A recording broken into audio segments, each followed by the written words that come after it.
Então, Valdelis, o que nós temos quando uma serventia ela é extinta? Aí você já me faz a pergunta dos milhões, né? O objetivo é esse, né? São inúmeras as situações e vale a pena ficar conosco. Olha só, é isso mesmo. Nós teremos esse tema neste nosso episódio do Adnocast.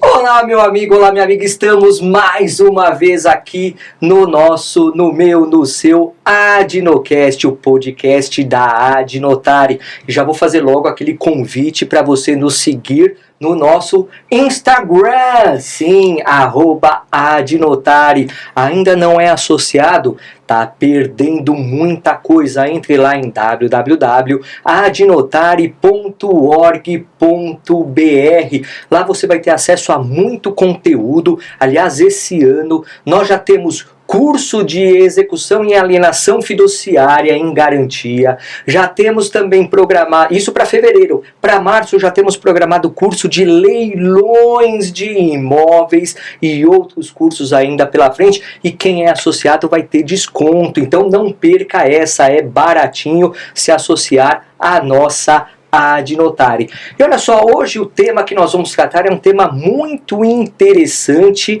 atualíssimo, e vamos tratar com a maior especialista desse tema que nós temos. E ela é simplesmente fundadora, uma cofundadora da nossa Adnotari. Eu estou falando da doutora Valdelis Pereira Lopes. Tudo bem, doutora?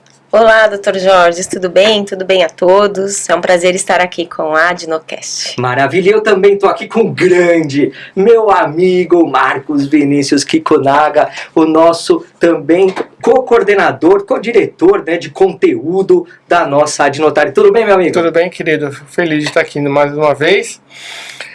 Ao lado da nossa querida Liz, super mega especialista nessa área trabalhista, notarial, registral. Verdade, olha só. Muitos debates aqui. Não, e aliás, eu tô vendo o currículo dela e falo, caraca, né, gigantesco, sabe tudo e mais um pouco, né? A Valdelis, a nossa Liz, né? Liz. Eu não consigo chamar ela de Valdelis, vai ser Liz mesmo.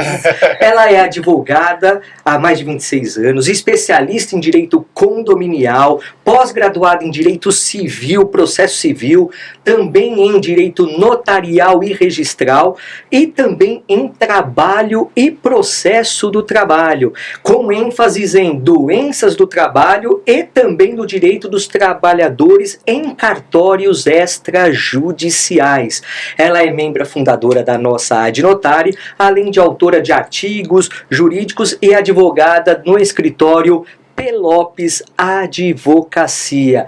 Olha só, ela tem uma experiência tamanha e o que acontece? Aqui a gente nos bastidores vai tirando as coisas tal, e ela trabalha muito na área do direito do trabalho. E aquela questão, né? Pô, primeiro saber como que é a tua evolução na carreira jurídica, que eu acho que é muito importante trazer, e também já como que você despontou para essa área do direito do trabalho, relacionando com a parte do notarial e registral. O direito do trabalho ele já veio lá na época do estágio, né? Quando a gente faz a inscrição, quando eu vi, eu já estava do lado de dentro do balcão de uma das varas da Justiça do Trabalho em São Paulo. E daí em diante a gente veio se especializando nessa área de direito do trabalho, nas ações tanto para empregados como para empregadores. E agora, nos últimos anos aí, conhecendo o professor Kikunaga, fazendo a especialização e pós-graduação em Direito Notarial Registral, a gente tem enxergado uma problemática muito grande envolvendo o direito dos trabalhadores em cartórios extrajudiciais. Ah, maravilha. Olha, eu acho que é um tema muito interessante, né? Aliás, até para introduzir, vou colocar o Kikunaga na conversa também. Bom, quando a gente pensa em atuação dos cartórios extrajudiciais, aparentemente algumas pessoas acham que todo mundo é concursado. Mas como que funciona essa realidade? Isso é bem interessante a gente falar aqui no Adnocast. Por quê? Porque não é tratado em lugar nenhum, que é a questão do artigo 20 da Lei 8935 de 94. Então você começa a perceber que o Poder Judiciário, a doutrina em geral, não trata desse assunto. O artigo 20, ele permite que o delegatário ele contrate pessoas por meio da CLT. Isso veio na Lei 8935, de 94. Ou seja, lá tinha lá à disposição.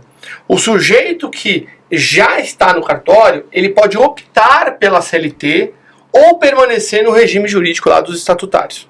Maravilha. Muita gente optou pela CLT. Hoje, grande parte dos cartórios, todos os funcionários são CLT. Grande parte. Tem gente muito mais antiga que ainda continua no regime estatutário. Mas aí vem o detalhe. A lei, ela permite que você contrate. Mas a lei não permite que o preposto substitua. Aí vem a doutrina dizendo, permite sim. Aí vem a ADIM 1183 de 2021. E aí você vê o erro do STF. É um erro grave, um erro que, olha, Jorge, eu fico até triste com isso. Ele fala o seguinte, quando o artigo 20 da Lei 8935 admite a substituição do notário, está errado. Não admite. Aí começa a discussão na esfera trabalhista. De você imputar ao preposto responsabilidades que ele não tem. Então essa conversa é uma conversa de nível doutorado, pós-doutorado. É muito profundo. Muito profundo. Porque se você pega um preposto e atribui a ele a responsabilidade de um delegatário, você está dizendo o seguinte, que você está permitindo, aqui a Constituição Federal permite a subdelegação e não permite a subdelegação. Até porque tem um caráter privado, Sim. mas o delegatário ele exerce uma função pública natural decorrente de ter passado num concurso público. Por isso que é importante a gente falar, ó, isso aqui é privado, isso aqui é público. O que é privado? A gestão é privada. O que é público? Os atos administrativos praticados pelos delegatários e por seus prepostos. Aí começa a confusão. Porque tem coisas que o preposto não pode ter, que é a fé pública. Mas, evidente, vou voltar. A doutrina e a jurisprudência se omitem sobre essa discussão. E essa discussão ela tem que ser trazida à tona nessa conversa nossa sobre direito do trabalho. Sim, e eu acho que assim, é muito estranho passar ao largo disso, mas será que não tem um viés prático? Olha, se a gente mexer nisso, vai trazer uma solução que não é a melhor, não é a solução mais prática. Então, mas aí é a cara do Brasil, é jeitinho brasileiro. Ou você cumpre o que está na Constituição Federal, o que está na lei, ou você não cumpre. É bem simples. A conversa com delegatários de prepostos é sempre assim. Esse ato, apesar de inconstitucional e ilegal, nos favorece. Então pode. É isso? Essa é a conversa? Então tudo bem.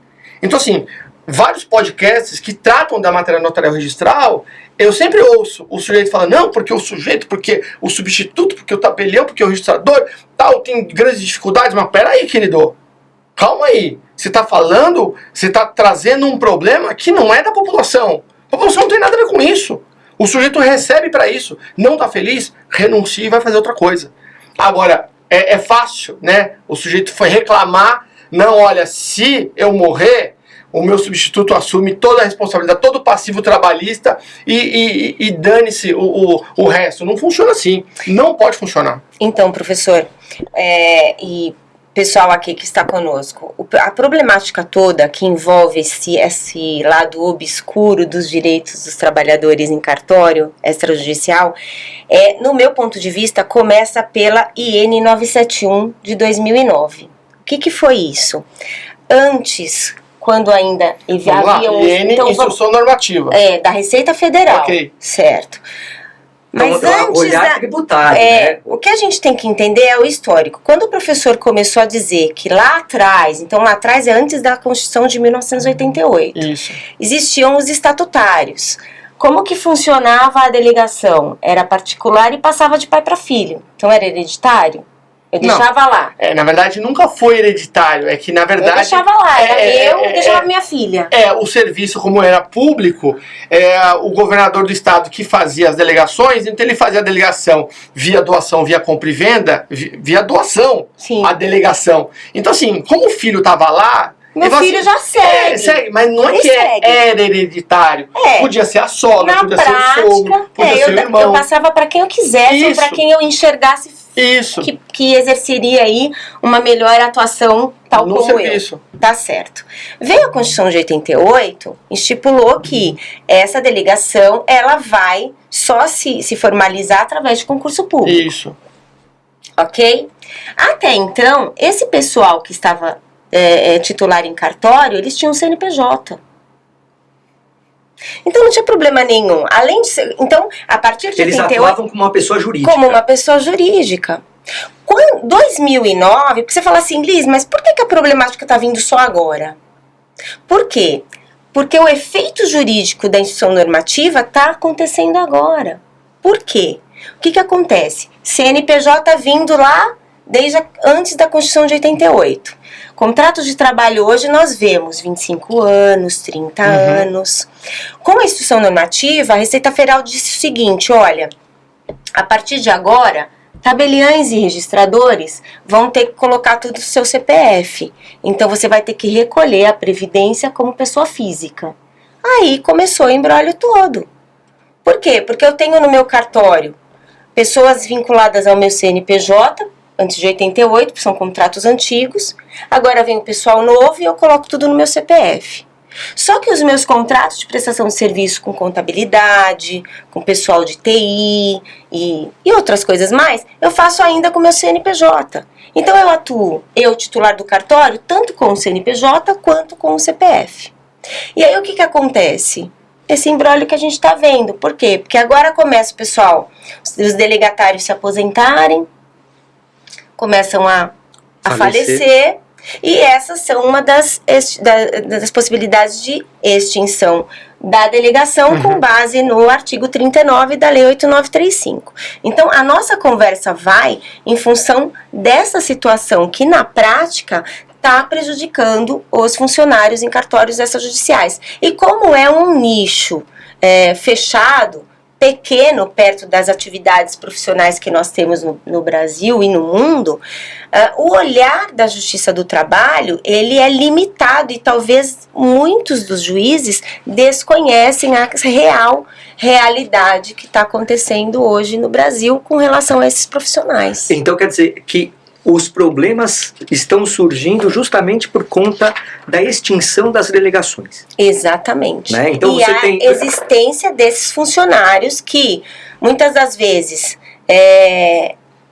carregavam um registro em carteira com o CNPJ, alguns tabeliões com a IN 971 de 2009 acabaram abrindo um outro contrato de trabalho com o CPF, deixando aquele registro do CNPJ em aberto. Então eu tenho 2 contratos com o tabelião, com o CNPJ e outro com o CPF.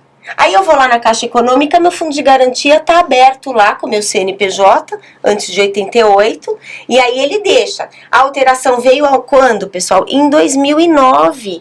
Então, da Constituição Federal até a IN, foi quanto tempo? Então, eu tenho, depois da Constituição de 88, um contrato ainda vigindo com o CNPJ e depois transferido para o CPF. Para você ver como o Brasil é atrasado em tudo.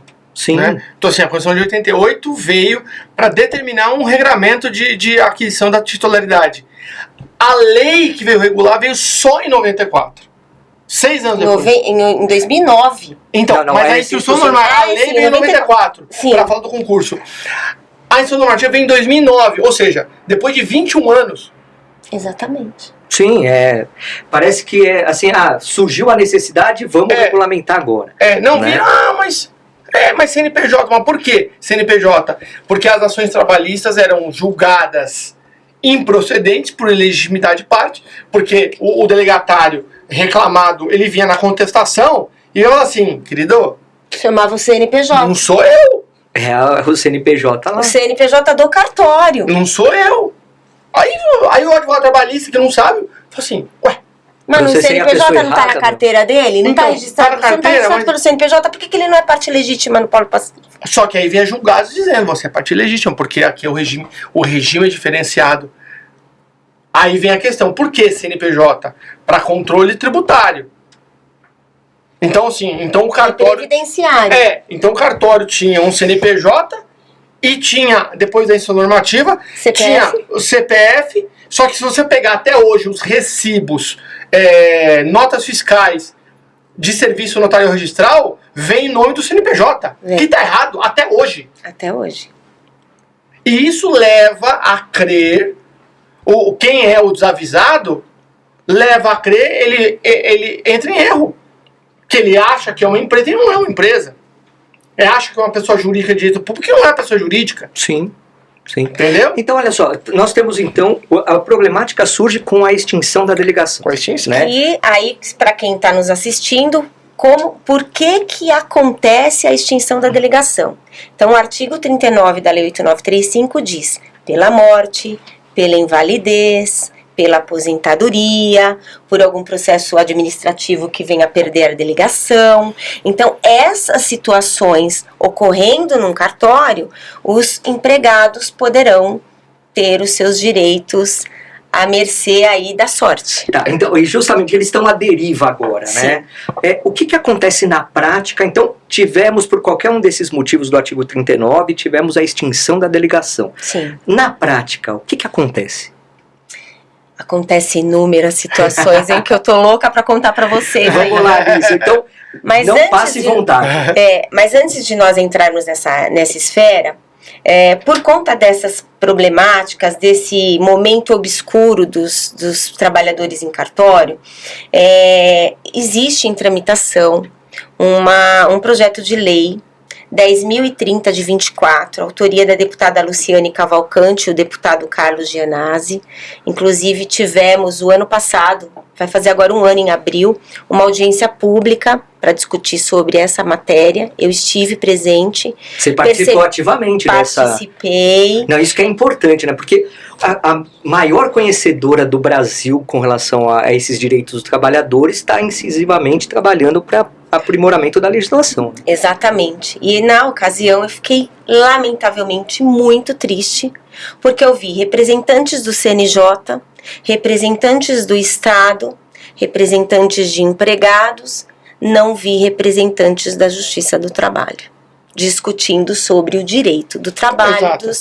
dos trabalhadores em cartório de justiça. Gente, é o principal tema e nós não tínhamos nenhum representante naquela audiência pública. E depois, quando foi acontecer lá em Brasília, e aconteceu no final do ano, aí nós vimos então o Ministério Público do Trabalho ali participando ativamente da situação.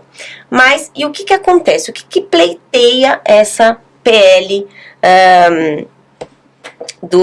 dos trabalhadores em cartório? Eu fiz um resumo aqui para eles procuram alterar o artigo 21 e o 30 da Lei 8935. Existem algumas situações que, a meu ver, depois nós vamos verificar aqui, o entendimento do professor Kikunaga, apesar dele ser o meu mentor nesta área de direito notarial e registral, a gente não, a gente diverge nesse sentido. Opa, polêmica! Polêmica, teremos polêmica. Entretanto, essa PL diz o seguinte, ela busca o gerenciamento financeiro pelo titular da serventia, que ao meu ver já existe. Quem gerencia é o próprio titular. Sim. Manutenção do emprego, mesmo em caso de nova titularidade. Indiretamente, pessoal, isso já existe, porque na extinção, quando o titular, ele morre ou ele se aposenta, a atividade da serventia continua.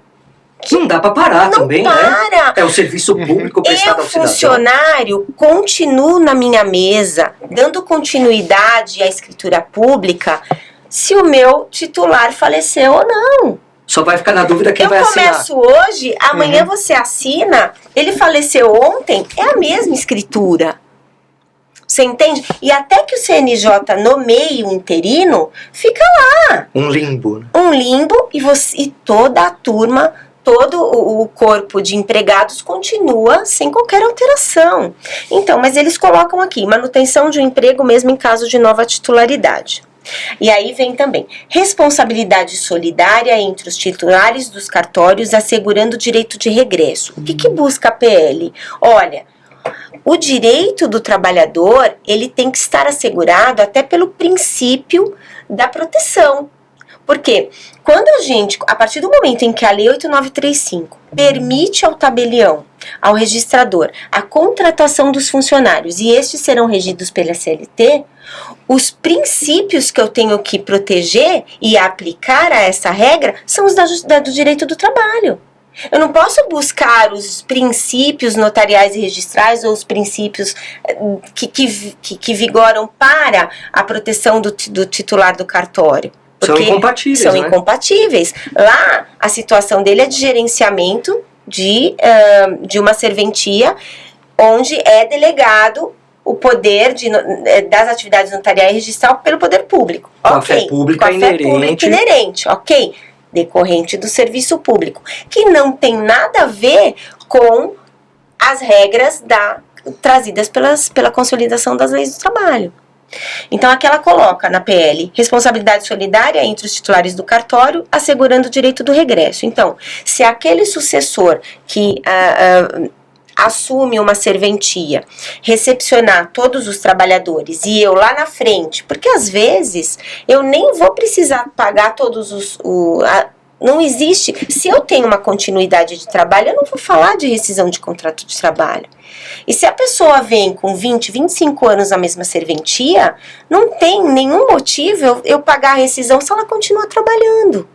Então, o que não lá é um novo não é um novo contrato, e né? se não é um novo contrato, e eu vou ficar com esses funcionários, porque eu tenho que garantir a continuidade das atividades notariais e registrais daquela serventia, o que vai acontecer?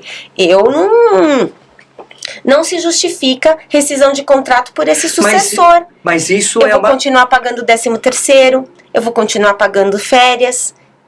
Mas isso é uma questão do projeto de lei. Do projeto de lei, porque, mas assim, a gente já começa a entender como é que funciona hoje. Porque assim, olha só, na minha ignorância na área do direito do trabalho, se o contratante é uma pessoa física, a morte do contratante extingue o contrato de trabalho. A minha lógica, aí eu estou olhando para uma lógica cartesiana, né? O empregador faleceu, o contrato é pessoa física, o contrato de trabalho está extinto.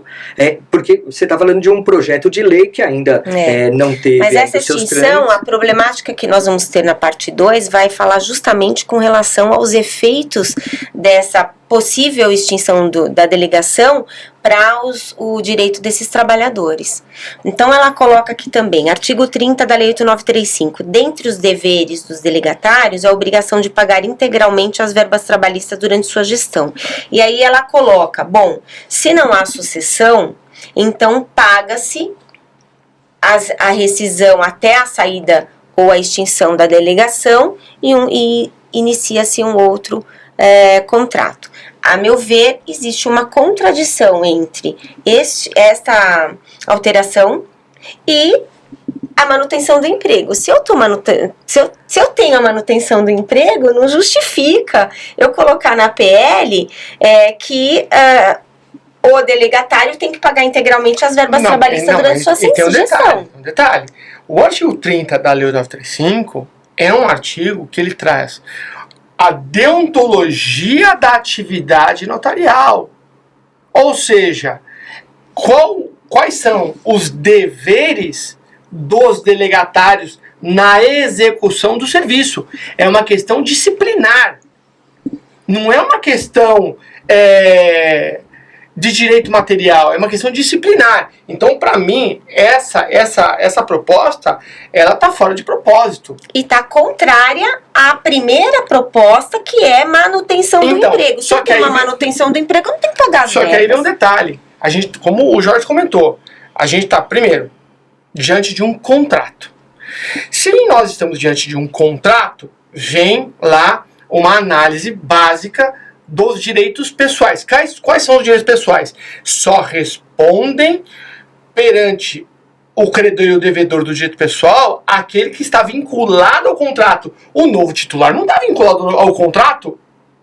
Então, do jeito que o nosso querido Jorge comentou, no momento em que há o falecimento do delegatário, contratante, extingue-se o contrato de trabalho, do meu ponto de vista. Não sei nada de trabalho. E aí pagaria-se todas as verbas rescisórias até então. Aí quem é que tem que pagar essas verbas rescisórias? O espólio. Sim. Por isso que eu digo o espólio que, assim, e os seus herdeiros. Ou, eventualmente, no caso de renúncia, aquele que renunciou, Isso, né? isso. Que perdeu. Só que aí tem um detalhe. O que é interessante aqui é essa questão da penhora de renda. Por quê? Porque a gente vai ver que no momento que há a extinção da delegação, essa renda ela é revertida para o Fundo Especial de Despesas do Tribunal de Justiça. Mas antes de chegar nesse ponto, meu amigo, desculpa te cortar, mas já te cortando, vamos voltar nessa quebra, nessa ruptura contratual, Sim. se for configurada dessa forma. Vamos pensar no novo delegatário ou no interino. Ele vai ter que contratar, recontratar ou contratar outras pessoas, correto? Se é um novo... Então, mas o interino não pode contratar. Então, mas vamos pensar então no novo delegatário. O novo delegatário vai contratar ou recontratar aqueles que já estavam lá. Se o contrato anterior foi extinto, ele não tem vínculo nenhum com ele, aquela pessoa que estava há 10, 15, 20 anos e estava recebendo aquele baita de um salário... Já foi paga com as rescisórias ou vai buscar vai buscar os seus direitos. Ou não foi pago. Mas vai buscar os seus direitos. Então, ele vai poder falar assim, eu te contrato, só que você ganhava X, agora você vai ganhar X sobre 2. Porque é um novo contrato de trabalho. Sim. Também. Né? Então você tem outras perspectivas aí. Agora, essa questão do interino é interessante, porque ele não pode contratar? Não. Então, aí nós temos a figura do Estado nessa situação toda. Não é, professora? O grande Estado. Não, mas a gente tem que lembrar o seguinte...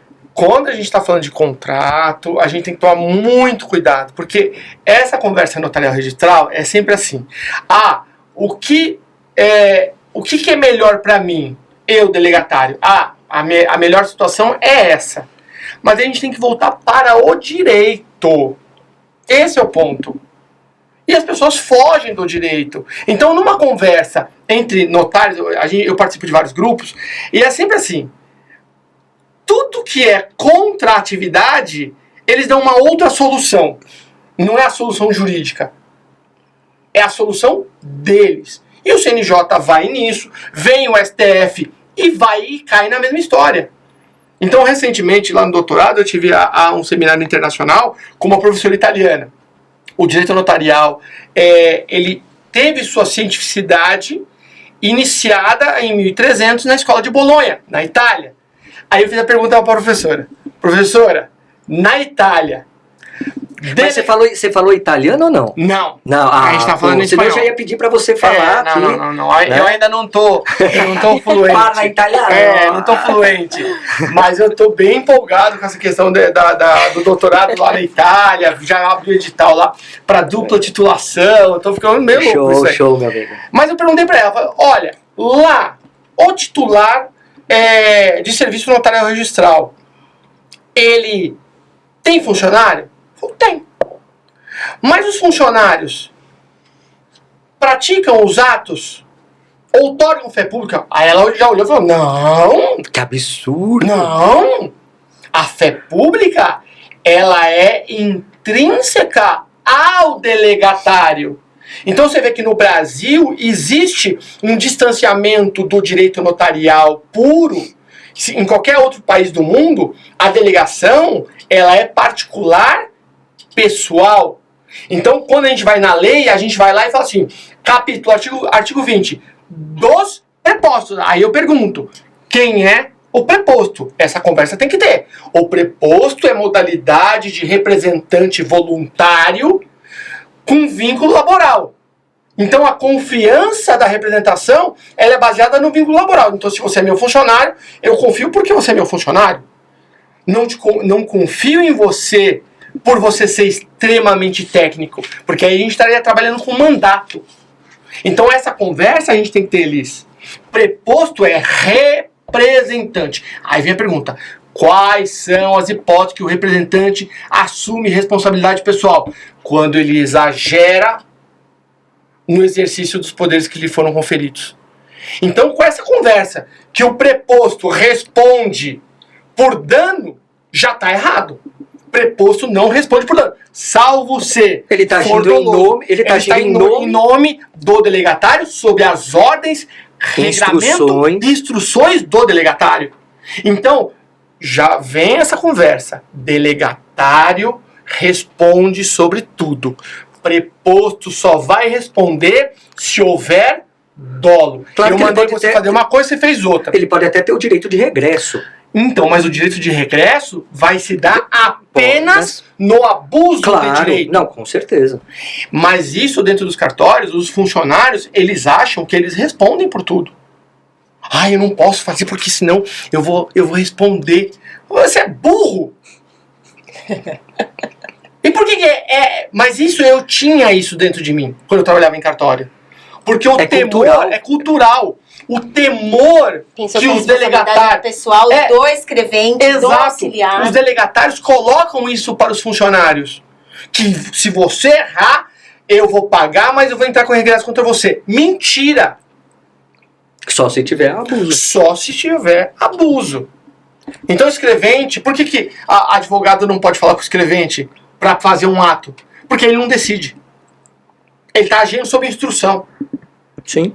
Por isso que as demandas notariais registrais têm que ser via delegatário. Manda e-mail para o cartório, chega lá, eu quero falar com o delegatário. Por quê? Porque é meu direito falar com o delegatário e é dever dele atender o público. Só que essa conversa não tem.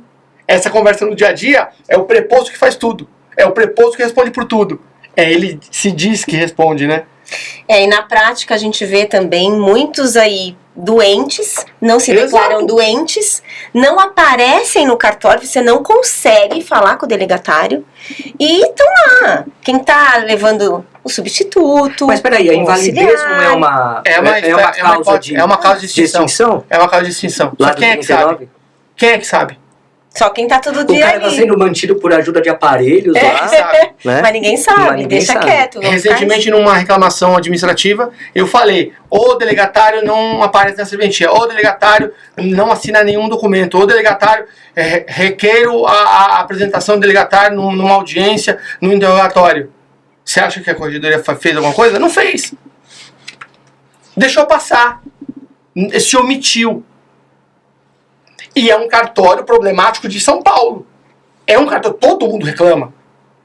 Então, assim... Então já estou sabendo qual é. Então, você que está aí nos cartórios de São Paulo, já sabe. aí vem a história. Aí vem uma conversa complicada, porque a correção, ela é feita, às vezes, pro forma. Ela não é uma correção de verdade. Ela é pro forma. Então, assim, a gente precisa trabalhar muito essas questões, porque a questão da responsabilidade trabalhista, ela vem diante de um problema que a gente vai tratar, né? Que é a questão da imputação de contratação pelo interino no seu próprio CPF. Então, e aí, falando do interino e passando para a Liz também, então, extinguiu, por qualquer motivo que seja, a extinção da serventia, da delegação, melhor, a serventia não extinguiu, a delegação que extinguiu. Como pode ficar vago, ela acaba, porque tem que ter uma continuidade. Como que se dá isso? O que a gente tem que lembrar aqui é que, seja durante o exercício das atividades por um titular concursado, seja por um interino, porque quando há a extinção de uma delegação, de um titular da delegação, você passa diretamente a responsabilidade para o Estado. Então, o Tribunal de Justiça, através do CNJ, né, professor? Ele acaba por diretamente analisar aquela serventia e verificar, peraí, tá todo mundo aí?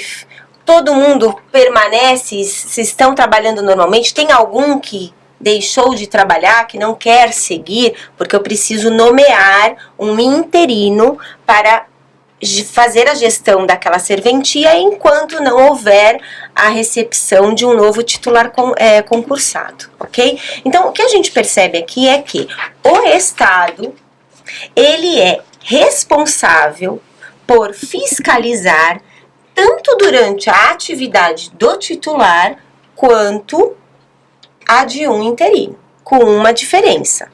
Quando a gestão do concursado está na mão do titular concursado. Quando você vem com o interino, tudo que ele for fazer dentro da serventia, ele busca o CNJ ou busca um juiz de uma das varas da corregedoria. Da corregedoria. Então, a autonomia dele é menor. A autonomia dele é menor. Entretanto, Zero. É porque ele é administrador. O que a provisório, né? Um administrador provisório. Exatamente. O que a gente tem visto na prática? Primeiro, esses processos administrativos, e normalmente se vê por pedido de providência do próprio nomeado, na primeira situação nós vemos o quê? Nós vemos o CNJ avançando competência da Justiça do Trabalho nas determinações dele junto aos interinos e junto à gestão do cartório. Ele que delibera se você vai ou não continuar. E já vi na prática situações em que existe um cartório aqui agora vago porque perdeu o seu delegatário por morte e o substituto lá ganhava além do teto remuneratório, porque, segundo o artigo 37 da Constituição Federal, o nomeado interino não pode receber além de 90,25% do valor do salário dos ministros do Supremo Tribunal Federal. Então, hoje está em torno do quê? Sei lá, vamos imaginar aí 50 mil, 40 mil.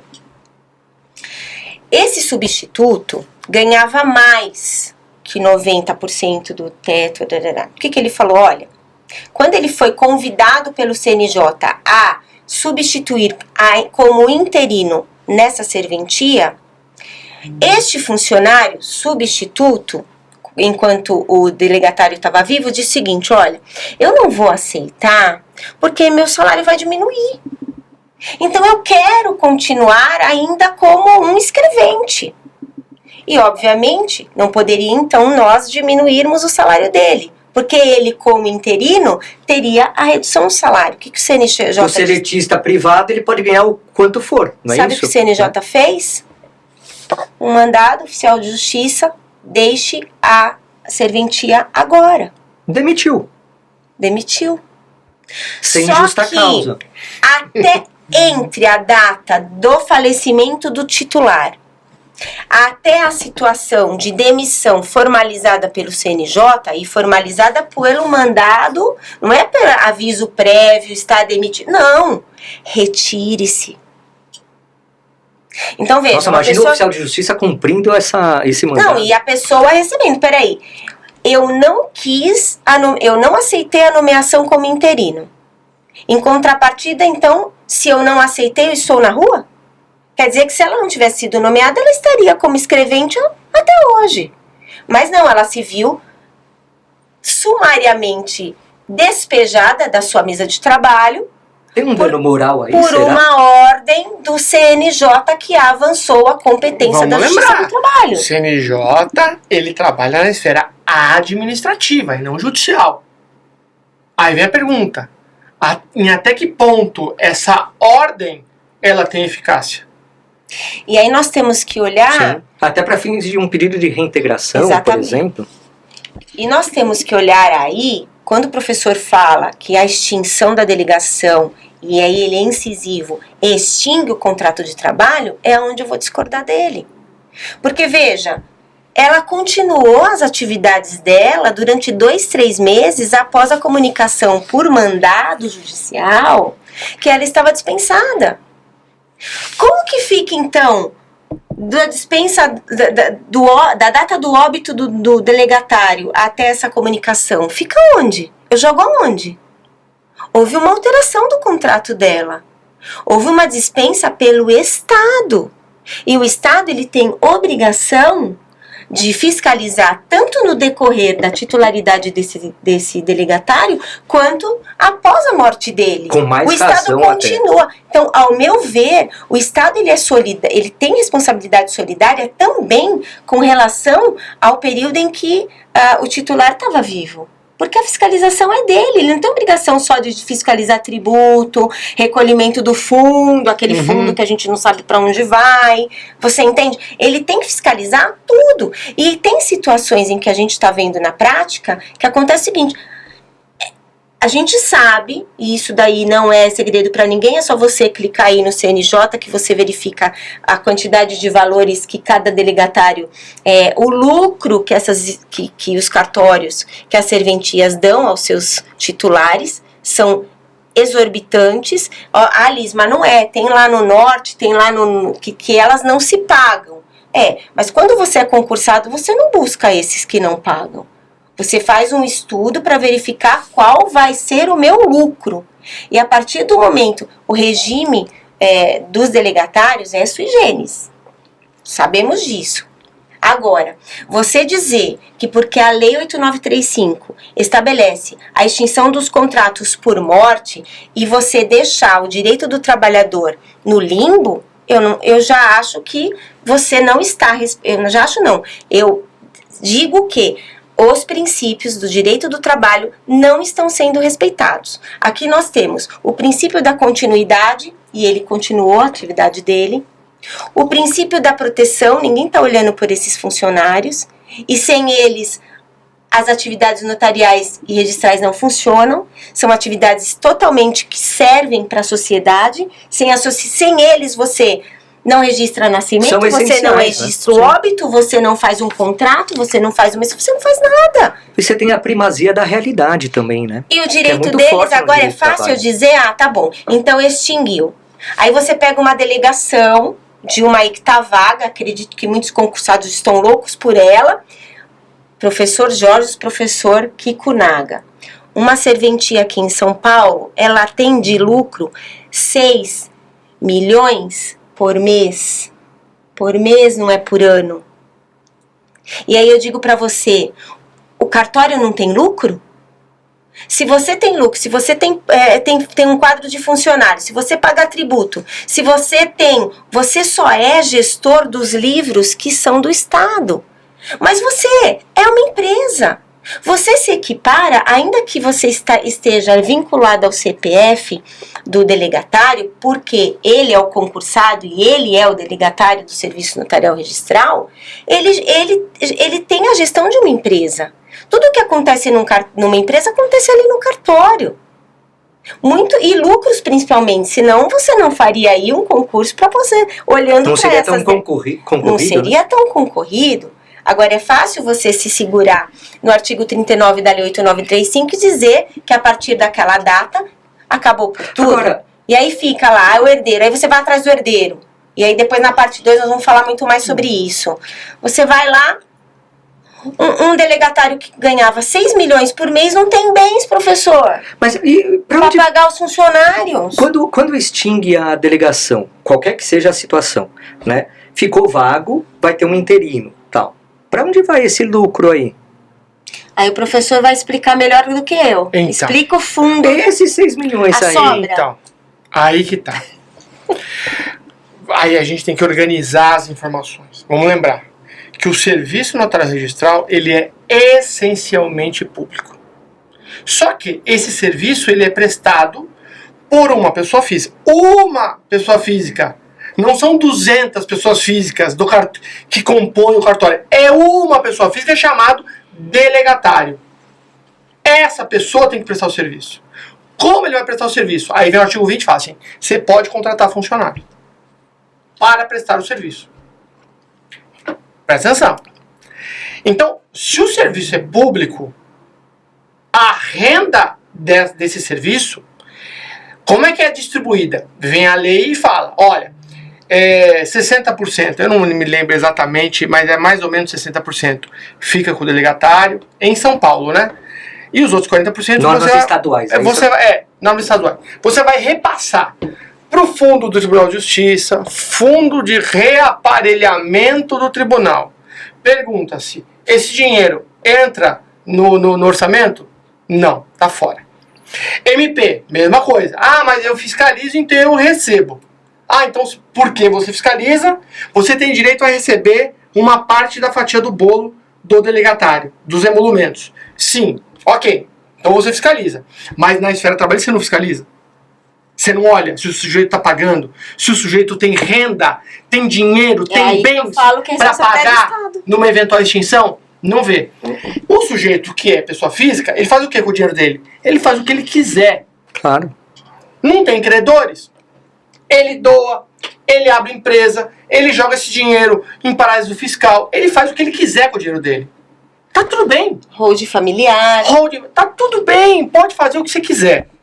Desde que você cumpra as suas obrigações. Mas assim, até lá, até a extinção, ele estava cumprindo. Vamos imaginar. Também. Porque provavelmente Tá cumprindo. ele cumpriu até até o momento. Via lá. de regra, e se não estiver? Não, vamos Mas pensar, ainda vamos que o mundo esteja. ideal. Vamos lá, vamos voltar. Então, eu, pessoa física, vou lá e contrato funcionários. O quanto vai ser o custo desses funcionários? Quanto custa a serventia? Ah, mas não tira dinheiro do Estado. Não tira dinheiro do Estado. Tira dinheiro do público, manda para o Estado, tá tudo bem. Aí vem o problema.